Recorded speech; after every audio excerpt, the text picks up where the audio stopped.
আচার্য ভগবান গাঙ্গুলি তৃপ্ত চোখে দেখলেন তাঁর শিষ্যরা আজ সিদ্ধি লাভ করেছেন এবং মুক্তি বা নির্বাণের পথে উন্নীত হয়েছেন।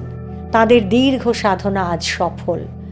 তখন লোকনাথের বয়স 90 আর আচার্যদেবের 150 বছর। ব্রহ্মদর্শন করে লোকনাথের হঠাৎ মনে হলো, যার কৃপায় তিনি আজ এই স্তরে পৌঁছেছেন, সেই পরম গুরু নিজে তো এখনো সিদ্ধি পাননি। গুরুর প্রতি শ্রদ্ধায় ও দুঃখে লোকনাথ অঝরে কাঁদতে শুরু করলেন। তিনি বললেন, গুরুদেব, আপনি আমাদের উদ্ধার করলেন, কিন্তু নিজে কেন একই অবস্থায় রয়ে গেলেন? আচার্যদেব হেসে উত্তর দিলেন, আমি জ্ঞান মার্গের পথিক। তোমাদের আমি কর্মমার্গের সাধনা শিখিয়েছি। আমার কাজ শেষ। আমি শীঘ্রই দেহত্যাগ করে আবার জন্ম নেব।